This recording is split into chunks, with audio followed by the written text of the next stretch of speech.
Madame, Monsieur, bonsoir. Bienvenue dans ce journal à la une de l'actualité ce 20h. Plusieurs morts et des milliers de blessés à Beyrouth, au Liban. L'explosion au port de la ville endeuille le pays.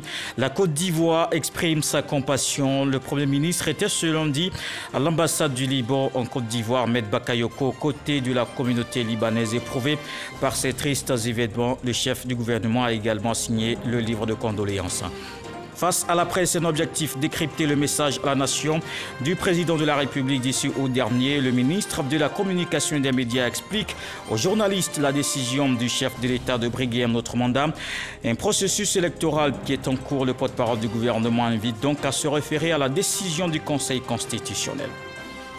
Et puis la Côte d'Ivoire et le défi de la formation agricole. L'agriculture est encore le pilier de son économie. Le pays déploie depuis 2012 des programmes d'investissement. Dans ce journal, nous irons dans un centre d'excellence, l'école supérieure d'agronomie à l'INPHB de Yamoussoukro. Nous verrons comment ces acteurs sont formés au regard des défis de changement climatique et rareté des terres. Et puis au Niger, les forces de sécurité et l'armée française procèdent à des opérations de ratissage. 8 personnes tuées dans une attaque contre un véhicule d'organisation humanitaire. Les victimes se rendaient dans le parc animalier de Kouré pour voir les dernières girafes d'Afrique de l'Ouest. Des morts et d'importants dégâts à Beyrouth la semaine dernière. Le Liban n'est pas seul dans la douleur. La Côte d'Ivoire à ses côtés. Le Premier ministre s'est rendu à l'ambassade du Liban. Ahmed Bakayoko exprime la compassion du pays. Le chef du gouvernement a signé le livre de condoléances ouvert. Cheikh Koné. Par cet acte, le chef du gouvernement, Ahmed Bakayoko, est venu exprimer la compassion du peuple ivoirien aux autorités libanaises en ce moment difficile pour le Liban et prier pour le repos des âmes des victimes de cette double explosion. Et cela n'est que normal d'un peuple assez aimable. Il aimerait envoyer un message pour son Excellence le Président de la République de la Côte d'Ivoire et un remerciement fort de tout son cœur et pour le Premier ministre sur cette solidarité qu'ils ont montré à nous. Dans le livre de condoléances, le Premier ministre, au nom du chef de l'État et de la nation, a exprimé toute sa compassion et sa solidarité envers le peuple frère du Liban. Comme vous savez, le drame que vit le Liban appelle à une solidarité internationale. Et nous, ici en Côte d'Ivoire, nous avons été bien souvent l'objet de marques de solidarité du peuple libanais à la faveur de certaines situations. Et vous savez, la forte communauté libanaise qui vit en Côte d'Ivoire, en parfaite harmonie avec leurs frères de Côte d'Ivoire, c'était pour nous un devoir de venir ici, marquer notre solidarité, leur dire qu'ils ne sont pas seuls et prier le Tout-Puissant pour que les victimes de ces événements soient apaisées. Les deux violentes explosions survenues le mardi 4 août dans la capitale libanaise, Beyrouth, ont détruit ou endommagé près de la moitié de la ville, laissant jusqu'à 300 000 personnes sans domicile. Au moins 100 victimes et 4 000 blessés sont à déplorer. Une journée de deuil national a été décrétée le mercredi pour les victimes. Et au Liban, justement, la tension reste forte. De nouveaux heurts ont éclaté dimanche soir dans le centre de Beyrouth entre les forces de l'ordre et un groupe de manifestants. Il s'agit de la deuxième journée consécutive d'affrontements après l'explosion meurtrière au port de la capitale libanaise. Certains manifestants ont tenté d'escalader les imposantes barricades de fer érigées par la police pour protéger la rue menant au Parlement. Le gouvernement a tenu une réunion ce lundi après-midi. 4 membres de l'équipe ont déjà annoncé leur démission depuis hier dimanche. Et puis le ministre de la Communication et des médias face à la presse ce lundi, Sidi Timoko Touré, explique la décision du chef de l'État de se porter candidat à l'élection présidentielle d'octobre, annonce faite le 6 août dernier lors de son message à la nation. Le porte-parole du gouvernement appelle chacun à se référer à la décision du Conseil constitutionnel. Des détails avec Éric Goré. Un journaliste mal informé est un danger pour la société. Sidi Touré l'a bien compris. En rencontrant la presse nationale et internationale, le porte-parole du gouvernement avait un objectif principal, faire taire toutes les spéculations liées à la candidature d'Alassane Ouattara. Conformément à la Constitution de 2016, instaurant la Troisième République, dont le peuple souverain de Côte d'Ivoire s'est librement doté, Cette candidature du président de la République sera la première de la Troisième République. Elle est donc légale et conforme au principe fondamental de la non-rétroactivité des lois. Le ministre de la Communication en a profité pour inviter l'opposition à plus de responsabilités. Des élections appellent toujours quelques tensions, ça et là, et la Côte d'Ivoire ne fait pas exception. Donc c'est dans cette perspective, dans l'espoir que les uns et les autres, dans leur démarche d'expression démocratique, en tiennent compte. Seulement, c'est que chacun soit conscient de l'intérêt de l'exercice de son droit démocratique, mais en tenant compte du fait qu'il faut préserver la sérénité des débats. Avant de finir son intervention, Sidi Touré a ajouté que seul le Conseil constitutionnel est compétent pour valider ou invalider la candidature d'Alassane Ouattara. En tout état de cause, je voudrais indiquer que notre pays dispose aujourd'hui d'institutions fortes et indépendantes.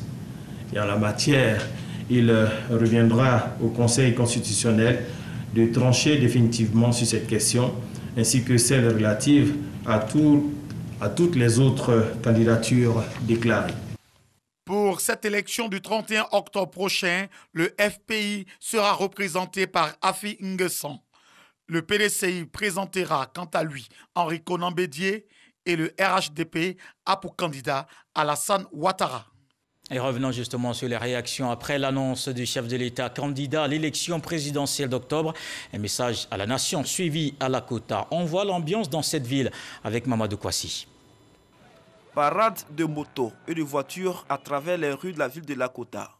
Les populations de cette localité, à l'instar des autres villes de Côte d'Ivoire, célèbrent la décision du président de la République, Alassane Ouattara, de se porter candidat à la prochaine présidentielle.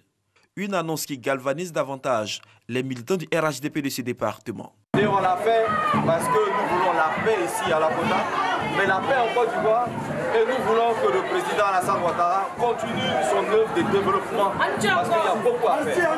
Si nous nous donnons la main, comme nous allons nous donner la main, nous allons avoir une victoire sans embâche. Nous vous promettons de mener une campagne civilisée pour une victoire écrasante à la fin. Cette annonce vient renforcer la réconciliation et la cohésion entre le maire de Lakota, Sami Meri, et le député Ablaye Kouyaté. Une union qui permettra au département de Lakota de jouer véritablement sa partition pour la victoire du président de la République, Alassane Ouattara, lors de la prochaine élection présidentielle. Le président de la République attendu du 9 au 12 septembre dans le Moronou. Alassane Ouattara sera en visite d'État dans cette région. C'est déjà la mobilisation dans la localité. L'inspecteur général d'État a rencontré les forces vives. Alexis Goudraogo. Du 9 au 12 septembre prochain, le chef de l'État Alassane Ouattara effectue une visite d'État dans le Moronou. Et pour une mobilisation exceptionnelle, l'inspecteur général d'État Théophile Awandoli était samedi à Bongouanou, avec à ses côtés corps préfectoral, élus, cadres, chefs coutumiers et religieux. Nous allons être la 30e région qui va recevoir le président de la République. Le président vient pour nous envoyer le développement. Ça là, c'est pas politique. Nous devons tous nous mobiliser comme un seul homme, comme une seule femme, pour accueillir le président de la République de Côte d'Ivoire. C'est le 9 septembre que le chef de l'État est attendu dans le Moronou. Il présidera un conseil des ministres avant de se rendre dans les chefs-lieux de département, à savoir Ara Mbato, pour finir à Bongouanou. J'appelle tous les cadres, j'appelle tous les chefs, j'appelle les populations du Moronou à l'unisson pour relever ce défi. Le préfet de région, préfet du département, Okoma Jeannette, a pour sa part lancé un appel à l'union de tous les fils du Moronou pour accueillir dignement le chef de l'État.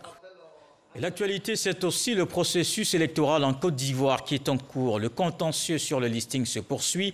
Les élus d'Abidjan et les partis en formation ce lundi dans la capitale économique. Le président de la CEI, Ibrahim Kouibiar Koulibaly, leur explique le parrainage et le contentieux. Des explications dans ce reportage de Sidonie Davila. Le contentieux prend fin ce mardi. Débuté le 5 août dernier, le délai du contentieux s'est vu prorogé de 4 jours. Pour mieux maîtriser les contours de cette question, la Commission électorale indépendante, CEI, choisit d'échanger avec les maires, les députés, les sénateurs d'Abidjan, ainsi que les partis politiques, en présence des préfets. La liste électorale est affichée. Vous venez, vous l'observez et vous nous faites vos observations. Ces réclamations, nous les enregistrons. Nous les analysons et nous les affichons pour que vous veniez vous rendre compte que cette réclamation a bien été prise en compte. Le parrainage, un autre point de cette rencontre avec les élus d'Abidjan. Le parrainage consiste en quoi? On dit, bon, il va vous donner sa signature. Mais en fait, des signatures, ce n'est pas tellement la signature qui nous importe. Parce que nous savons très très bien que les signatures, on peut faire n'importe quelle signature, surtout dans un pays où les gens signent avec l'empreinte digitale. Bon, vous n'allez pas pouvoir analyser des empreintes pour savoir que c'est tel. Mais nous disons donner signature parce que c'est monsieur. Il a accepté que vous remplissiez un formulaire. Il vous a donné le numéro d'une pièce d'identité pour remplir ces formulaires. Les conclusions découlant de ces réflexions sont donc un atout pour les élus. Il faut dire que c'est le législateur, à travers le code électoral, qui l'a inscrit. Donc il s'agissait pour nous d'avoir un certain nombre d'informations par rapport au terrain sur ce qui se passait et nous avons été réellement instruits. Cette rencontre a été la bienvenue. C'est vrai, nous sommes parlementaires, nous avons voté la loi, mais dans l'application, nous nous rendons compte que c'est bien appliqué. Le parrainage des candidats, qui est un des points d'accord entre les partis politiques et le gouvernement lors des dialogues politiques, a été institué dans le nouveau code électoral en son article 54. Une rencontre du vice-président de la CEI, Koné Sourou, avec les élus et les partis sur le terrain politique, les partis justement qui s'organisent. Le coordonnateur régional du RHDP était le week-end dernier dans les régions du Folon et du Kabadougou. Gaussou Touré a fait le point de l'opération de parrainage citoyen. Il a échangé avec les responsables locaux du parti. Mahama Traoré. Gaussou Touré sur le terrain. Le coordonnateur régional RHDP des régions du Folon et du Kabadougou est venu s'enquérir de l'effectivité du parrainage électoral dans le cadre du scrutin présidentiel du 31 octobre prochain. À la suite de cette visite de terrain, Gaussou Touré s'est entretenu avec les responsables locaux de son parti pour faire le point de l'opération. Nous devons tout mettre en œuvre pour que l'ensemble des secrétaires RHDP s'assure que l'ensemble des membres de leur secteur ont déjà parrainé le président du parti. Et les présidents des comités de base doivent s'assurer que les 25 personnes qui relèvent d'eux ont bien parrainé le président et déposer les fiches auprès des secrétaires. Donc les secrétaires, chaque secrétaire doit déposer au minimum 250 parrainages. Consigne majeure donnée lors de cette réunion d'échange, seuls les présidents des conseils régionaux du Folon et du Kabadougou sont habilités à signer les fiches de parrainage du RHDP. La liste électorale provisoire étant affichée, Gaussou Touré invite les responsables locaux à les consulter et à porter des réclamations en cas de besoin dans les délais requis. Et cette élection présidentielle doit se tenir dans un environnement paisible. C'est l'objectif que vise la secrétaire d'État chargée des droits de l'homme. Aimé Zébéyou met à contribution les ONG, les leaders d'opinion et les acteurs de la promotion des droits de l'homme. Ils sont appelés à s'impliquer pour une période électorale de paix et rigorée. Réunis dans les locaux du secrétariat chargé des droits de l'homme, les membres de la société civile sont entretenus par Aimé Zébéyou, la première responsable des lieux. Le sujet est dominé par l'élection présidentielle et la préservation de la paix. Sans détour, Aimé Zébéyou s'insurge contre l'incivisme et la désobéissance à l'encontre des autorités qui incarnent la République de Côte d'Ivoire en cette période électorale. Des agissements qui peuvent avoir des impacts négatifs sur le processus électoral. C'est pourquoi la secrétaire d'État chargée des droits de l'homme invite au respect et à la retenue. Tout ce que nous constatons sur les réseaux sociaux, il est inadmissible qu'on puisse porter des propos injurieux et diffamatoires sur les institutions de la République et sur les personnes qui incarnent la République. Le président de la République, le Premier ministre, tous les ministres, ce n'est pas normal. Par rapport aux différents partis politiques, ils doivent avoir des langages de présentation du projet de société et donc des langages d'insulter, d'injurier et d'apporter des propos diffamatoires. Aimé Zébéyou envoie en mission ses leaders d'opinion pour sensibiliser à la paix et à la cohésion. Les participants s'engagent à relayer ce message. Nous, notre domaine d'activité, c'est la paix. Et nous allons continuer donc la sensibilisation auprès de nos membres, auprès de la population ivoirienne. Il faudrait aller dans les hameaux, dans les villages, sensibiliser cette jeunesse-là qui, ma foi, est utilisée surtout pour mener des cas de violence. Le Conseil national des droits de l'homme et les organisations de la société civile, nous allons accompagner de façon efficace l'administration électorale et le gouvernement à l'effet de donner à notre pays des élections apaisées, des élections transparentes, des élections crédibles. Maintenir la paix et la tranquillité en Côte d'Ivoire devra préoccuper tous les Ivoiriens en cette période sensible, selon Aimé Zébéyou. Le tour de l'actualité ce soir nous conduit à l'est du pays. Nous allons voir à Transua la création d'une organisation politique. C'est le mouvement pour la démocratie et le développement. Il vient de voir le jour. C'est une initiative du maire Isaac Ouabénan-Tano Astoutouré. Un nouveau mouvement fait son entrée dans la sphère politique en Côte d'Ivoire. Il s'agit du mouvement pour la démocratie et le développement en Côte d'Ivoire. Recherche de la cohésion sociale, promotion de la démocratie, voilà quelques axes prioritaires de ce mouvement politique naissant. Notre mouvement se veut le moteur de l'intégration africaine et une Côte d'Ivoire de valeur. L'atteinte de ces visions n'est possible qu'à travers le partage en commun de nos valeurs ci-dessous. La prééminence de la dignité humaine, l'égalité et l'équité entre tous les êtres humains, la liberté humaine, la justice dans la guidance de toutes nos actions, la recherche constante de la cohésion sociale. Pour le maire de Transua, président du mouvement pour la démocratie et le développement de la Côte d'Ivoire est un pays démocratique. Pour intensifier cette démocratie, il lance un appel à la jeunesse afin de lui emboîter le pas dans cette nouvelle vision. Intéressons-nous à l'agriculture. Le secteur continue d'être le moteur du développement socio-économique du pays. Sur la période 2012-2020, une nouvelle dynamique est impulsée au monde agricole. Des projections sont faites sur plusieurs années. La question de la formation des agents demeure alors un enjeu important. Il y a des défis tels que le changement climatique, la rareté des terres. Une école reste aujourd'hui une référence. En 60 de la Côte d'Ivoire, le défi de la formation agricole, un sujet qui a conduit Noël Niagno à l'école supérieure d'agronomie à l'INP de Yamoussoukro.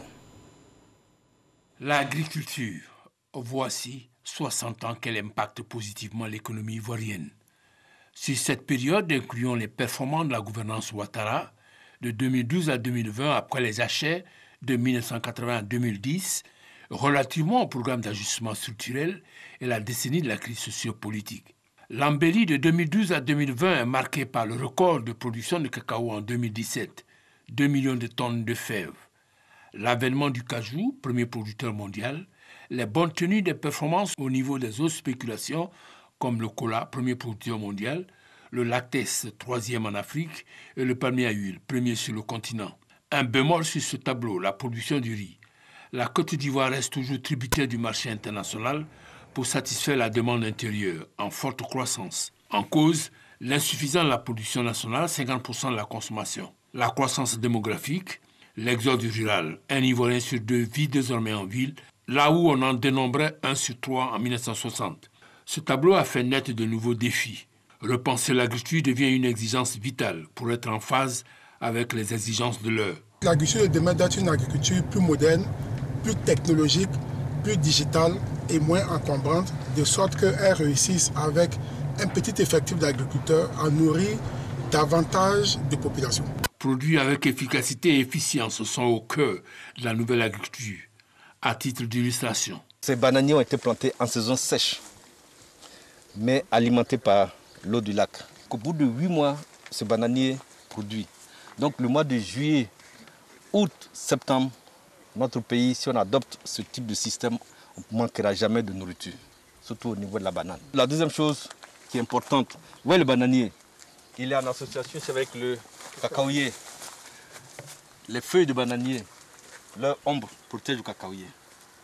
Et donc le cacaoyer, au bout de 3 à 5 ans, va produire. Et puis, vous voyez, l'alignement des plants. La machine passe.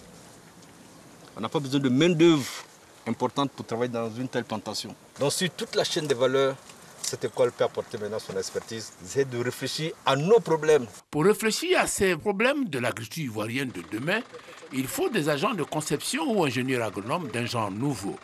Nous sommes donc allés à l'École supérieure d'agronomie, une référence sous-régionale pour nous convaincre de la stratégie de formation à l'effet de répondre aux besoins de demain. Aujourd'hui, les problèmes sont devenus tellement importants et tellement pointus qu'on a tendance à mettre un peu plus de dimension verticale dans notre dispositif de formation. Sur 5 ans de formation, on a 4 années de tronc commun et on n'a que 6 mois de spécialisation. Ce qui fait que ça donne une grande dimension horizontale à cet ingénieur qui sort. On essaie d'adapter notre dispositif de formation aux bonnes pratiques éducationnelles dans le monde entier. Tous les ingénieurs agronomes passent systématiquement par la mécanisation.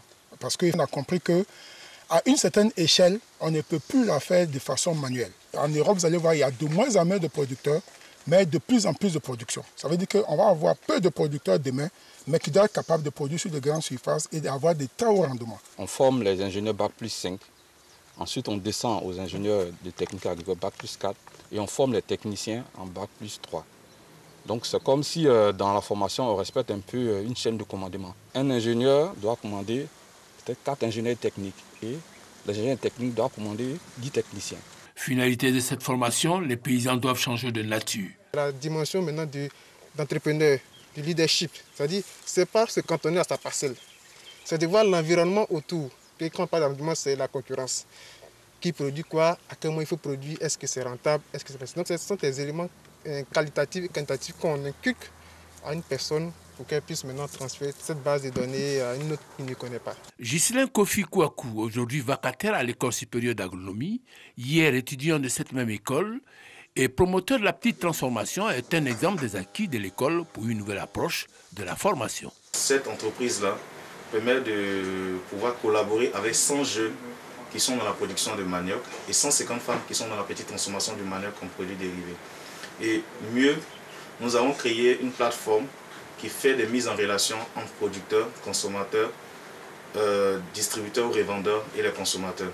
Donc cette plateforme-là permet de faire interagir ces différents acteurs dans la chaîne des valeurs manioc et maraîcher pour permettre une bonne traçabilité des produits et pour mieux vendre leur production, pour éviter les pertes post-récolte.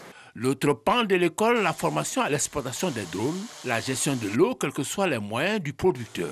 Dernière ouverture pour coller aux enjeux nouveaux, la formation des agripreneurs. Je suis venu ici avec le CP. Vraiment, ce que j'ai appris ici, c'est comme j'étais venu avant, actuellement même, j'étais déjà riche. Parce qu'ici, on apprend tout, on te montre tout. Donc vraiment, je suis très très heureux. Avant de se mettre sur une parcelle, il faut d'abord faire l'approche du marché d'abord pour voir quelles sont les périodes aussi, ou bien chez qui tu vas vendre. Donc cette formation m'a donné un plus aussi. Voilà la somme de réponses de formation des agents de conception de la Côte d'Ivoire face aux enjeux de demain, surtout que pour plus d'une décennie encore, l'agriculture va impacter le développement socio-économique de la Côte d'Ivoire. En 60, les défis de la formation agricole, c'était un sujet de Noël Gnagno. Ils sont nombreux encore avec nous qui ont vécu ce moment d'intense émotion. La proclamation de l'indépendance, la montée du drapeau ivoirien le 7 août 1960, le défilé qui a suivi et la réception, les festivités populaires. Quand les souvenirs remontent 60 ans après, des témoins racontent dans ce reportage de Patricia Omouetia. Il y a plusieurs photos, mais ce sont autant de témoignages précieux sur une journée historique pour la Côte d'Ivoire. Des images en noir et blanc, parfois légèrement dégradées par l'humidité, prise par Louis Normand, un des grands photographes des années 60. Quelques heures après que le Premier ministre Houphouët-Boigny, entouré des 3 chefs des États de l'Entente et de M. Louis Jacquinot, ministre d'État représentant la République française, a proclamé l'indépendance de la Côte d'Ivoire au cours d'une séance solennelle à l'Assemblée nationale. Le président, lui, après l'Assemblée, il est tout seul dans la voiture officielle et il fait le tour, il remonte au pont où tout le monde l'acclame sous des vivats comme on n'en a jamais vu depuis longtemps. Et ici, donc, là, les officiels sont dans le chapiteau qui leur a été affecté. Donc on voit ici M. Jacquinot, on voit M. Hubert Maga, on voit le président Houphouët-Boigny, le président Mani Diori, le président Maurice Yamego et le président Ahmed Ould Daddah du Conseil de l'Entente. On trouve des clichés de la cérémonie qui s'est déroulée au pont Houphouët-Boigny et sur l'esplanade de la Poste au plateau. Grâce aux angles de prise de vue, on voit la foule. La simplicité des manifestations frappe au vu de l'importance de l'événement qui s'est achevé par une réception privée chez Yassé Philippe. Dablé André a vécu ce 7 août 1960. Élève, il avait 16 ans à l'époque, il était en vacances à Abidjan. Je vous assure que ça a été impressionnant parce que c'est la première fois que nous voyions un tel événement. Alors, les élèves en tenue, filles comme garçons, les anciens combattants. Nous avons vu le président venir avec son chapeau. Il avait cette habitude de saluer avec son chapeau. Il est venu, on lui a présenté le drapeau et puis ensuite il est monté dans la tribune.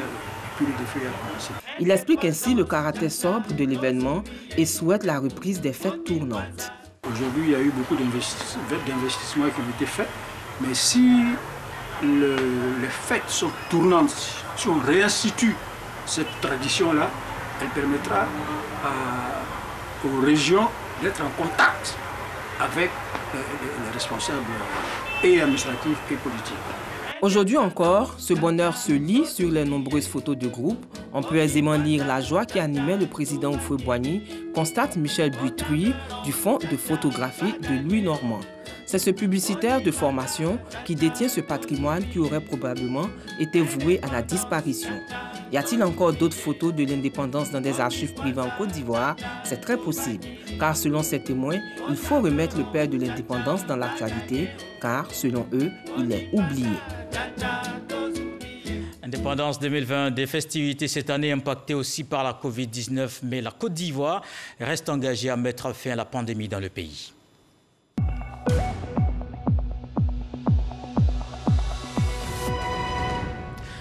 Le ministère de la Santé publie les chiffres de ce jour. 83 nouveaux cas de Covid-19 sur 815 échantillons prélevés, soit 10,2% de cas positifs, 126 guéris et 0 décès.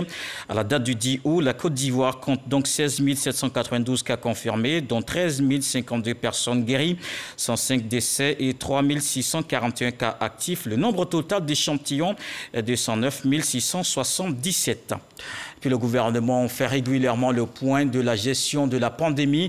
Pour cette semaine, la Côte d'Ivoire dépasse les 16 000 cas de Covid-19 confirmés, mais le taux de positivité est en baisse. Il est de 9%, un bilan jugé positif. On va parler aussi de la lutte contre le paludisme. Une campagne de pulvérisation dans les domiciles débute dans quelques jours. Sakassou, au centre du pays, et Nation, à l'est pour le lancement, deux zones fortement touchées. Les populations de ces localités vont bénéficier de cette action qui les protège contre les moustiques. Salima Toudia nous apprend que c'est la deuxième stratégie de lutte efficace après celle de l'utilisation de moustiquaires imprégnés. La pulvérisation intradomiciliaire consiste à appliquer un produit insecticide à effet rémanent sur les murs et toitures d'intérieur d'une maison, pouvant servir de lieu de repos des moustiques. Son efficacité est prouvée et la Côte d'Ivoire, qui compte bien éliminer le paludisme, a opté pour cette nouvelle méthode. La campagne débute le 10 août. La Côte d'Ivoire est stratifiée en 4 régions sanitaires en fonction de l'endémicité des régions.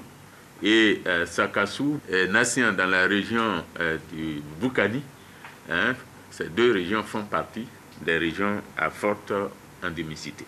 Le gouvernement américain affiche sa grande importance à la santé des populations à travers des financements, notamment dans cette campagne de pulvérisation intradomiciliaire. Depuis longtemps, les États-Unis d'Amérique sont le premier contributeur à la santé publique à travers le monde entier. Aujourd'hui, nous diversifions notre offre de services avec l'organisation de la campagne de pulvérisation intradomiciliaire à Sakassou et à Nassian. Cette campagne va commencer dans quelques jours. Il s'agit d'un investissement de près de 2 millions de dollars, soit environ 1 milliard de francs CFA, de la part du gouvernement américain. L'OMS recommande cette nouvelle méthode complémentaire à l'utilisation des moustiquaires imprégnés à longue durée d'action. La stratégie de pulvérisation intradomiciliaire demande une adhésion des communautés. Ils vont s'engager à ce qu'il y ait une acceptabilité maximale pour qu'on soit à l'intérieur de leur domicile et que le travail se fasse. L'OMS a recommandé cette stratégie parce qu'elle est efficace à plus de 85%. Il faut une couverture de plus de 85%. Et elle permet de réduire donc, de manière drastique la charge de la morbidité liée au paludisme. La stratégie a fait déjà ses preuves au Rwanda, au Sénégal et à Madagascar. De 3 440 décès en 2016, la Côte d'Ivoire passe à 1 641 décès en 2019, des progrès enregistrés. Et dans le reste de l'actualité au Niger, 8 personnes, dont 2 Nigériens et 6 Français tués dans une attaque contre un véhicule d'organisation humanitaire. Les assaillants, des hommes armés arrivés à moto, ont pris la fuite. Les forces de sécurité nigériennes procèdent à des opérations de ratissage aidées par l'armée française. Les victimes se rendaient dans un parc où vivent les dernières girafes d'Afrique de l'Ouest, une zone qui n'avait fait l'objet d'aucune alerte sécuritaire et qui n'était pas interdite à la visite. Le parquet national antiterroriste français a annoncé aujourd'hui avoir ouvert une enquête. Voilà qui met un terme à ce journal. Merci de l'avoir suivi. Retour de l'actualité 23h avec Marine Cognan. Retenons ce soir que chaque jour est un nouveau départ. Je vous souhaite une fructueuse semaine. Dieu voulant, on se retrouve demain.